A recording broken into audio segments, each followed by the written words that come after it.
পুরনো জামা কাপড় কি গরিব দুঃখীদের দান করেন নাকি তা দিয়ে ঘর মোছেন? আপনারা হয়তো ভাবছেন যে আপনারা সেই জামা কাপড় কাজে লাগাচ্ছেন, কিন্তু এই কাজে লাগানোর ফলে হয়ে যাচ্ছে না তো কোনো মারাত্মক ভুল? কি হতে পারে পুরনো জামা কাপড় না বুঝে দান করলে? সত্যি না জেনে বুঝে পুরনো জামা কাপড় দান করলে লোকের উপকারের বদলে কোনো ক্ষতি করছেন না তো, বা নিজের কোনো ক্ষতি করছেন না তো? সবচেয়ে বড় কথা, নিজের জন্য কোনো বিপদ ডেকে আনছেন না তো? এই সমস্ত কিছুই আজ জানতে পারবেন এই ভিডিওটির মাধ্যমে। নমস্কার বন্ধুরা, রাখি অফিসিয়াল চ্যানেলে আপনাদের সকলকে জানাই অনেক স্বাগত। আশা করি ঈশ্বরের কৃপায় আপনারা সকলে ভালো আছেন এবং সুস্থ আছেন। আপনাদের মধ্যে অনেকেই আছেন যারা পুরনো জামা কাপড় দান করেন। এখানে হয়ে যায় আপনাদের একটা মারাত্মক ভুল, যার ফলে আপনাদের জীবনে নানান রকমের সমস্যা নেমে আসে, এমনকি অনেক সময় অর্থ সংকটও দেখা দেয়। এই সম্পর্কে একজন সাধু বোঝালেন, আমাদের মতো সাধারণ এক ব্যক্তি জীবনে অনেক সমস্যার সম্মুখীন হয়েছিল, কিন্তু সে পরিষ্কার মনে লোকেদের দান করত। এত দানের পরও তার জীবনে কোনো সমস্যার সমাধান হচ্ছিল না। এমন সময় সে সাধু বাবাকে গিয়ে সবটা জানায়, আর তারপরে সাধু বাবা এমন একটা কথা জানায় যা শুনলে আপনারাও অবাক হয়ে যাবেন। আমাদের শাস্ত্রে কি বলে পুরনো জামা কাপড় দান সম্পর্কে, আজকে চলুন সেই বিষয় নিয়ে আলোচনা করব। পবিত্র বণিক নামে এক যুবক ছিল, যে তার জীবনকে সুন্দরভাবে গড়ে তোলার চেষ্টা করেছিল, তবে তার জীবনের সমস্যার কোনো অন্ত ছিল না। একদিকে তার ব্যবসা বড় ধরনের ক্ষতির সম্মুখীন হচ্ছিল, আর অন্যদিকে তার শারীরিক অসুস্থতা দিন দিন বাড়ছিল। পারিবারিক সম্পর্কেও শান্তি ছিল না, তার বাবা মার সঙ্গে প্রায়শই তর্ক বিতর্ক লেগেই থাকতো। হতাশা ও বিষণ্ণতা তাকে গ্রাস করে। একদিন সে শুনতে পায় দানের মাধ্যমে পুণ্য অর্জন করা যায় এবং জীবনের সমস্ত সমস্যার সমাধান হয়। এই কথা শুনে সেই ছেলেটি নতুন আশার আলো খুঁজে পায়। সে সিদ্ধান্ত নেয় তার যে সমস্ত পুরনো জামাকাপড় আছে সেগুলোকে সে দান করবে। সে মনে করে তার এই মহৎ কাজের মাধ্যমে সে পুণ্য অর্জন করবে এবং তার জীবনের সমস্যাগুলি দূর হয়ে যাবে। সেই ছেলেটি উৎসাহ নিয়ে তার পুরনো জামাকাপড় জড়ো করে এবং সে দরিদ্র মানুষদের মধ্যে বিতরণ করতে শুরু করে।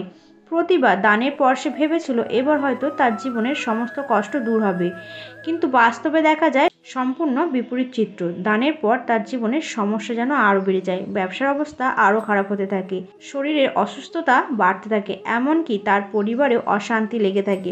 সেই ছেলেটি হতবাক হয়ে পড়ে। সে ভাবতে শুরু করে, আমি তো ভালো কাজ করলাম, তাহলে আমার জীবনে এরকম সমস্যা কেন বাড়ছে? সে কোনো উত্তর খুঁজে পাচ্ছিল না।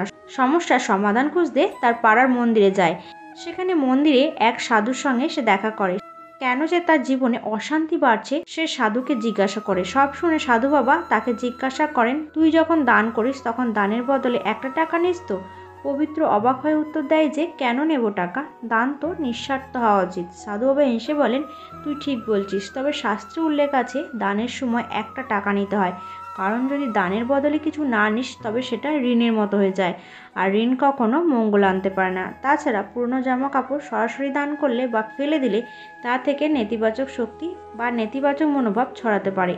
সাধু বাবা আরও বলেন, বাস্তুশাস্ত্রে বলা হয়েছে পুরনো জামা কাপড় দান বা ফেলার জন্য কিছু নির্দিষ্ট সময় মানা উচিত। পুরনো জামা কাপড় দান করার আগে সেগুলিকে ভালোভাবে নুনে ধুয়ে পরিষ্কার করতে হয়।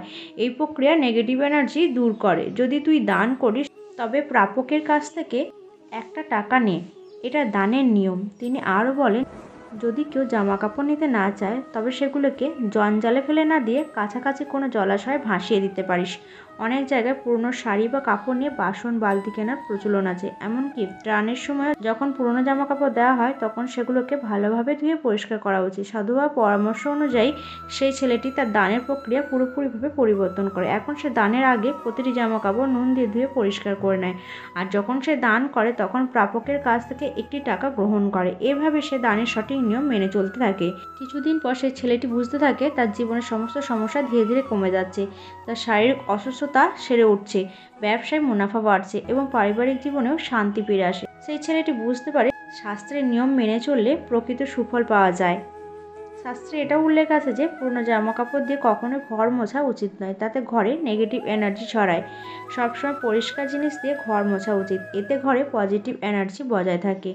সেই ছেলেটির কাহিনী আমাদের দানের সঠিক পদ্ধতি শেখায়। নিঃসন্দেহে এক মহৎ কাজ, তবে তার সঠিক নিয়ম মেনে না করলে অমঙ্গল ডেকে আনতে পারে। শাস্ত্রের নিয়ম অনুসারে দান করলে তা শুধু আমাদের জীবনে পুণ্য আনে না, বরং সমস্যা থেকে মুক্তির পথ তৈরি করে। তাই দানের সময় সঠিক নিয়ম মেনে চলা উচিত। যেমন ছেলেটি তার জীবনের অভিজ্ঞতা থেকে শিখেছিল। তো বন্ধুরা, ভিডিওটি এই পর্যন্তই। যদি ভালো লেগে থাকে তাহলে অবশ্যই লাইক করুন এবং চ্যানেলটিকে সাবস্ক্রাইব করে নোটিফিকেশান বেল আইকনটি অন করে রাখুন এরকম আরও নতুন নতুন ভিডিও দেখার জন্য। আর কমেন্ট বক্সে অবশ্যই লিখতে ভুলবেন না জয় মহাদেবের জয়।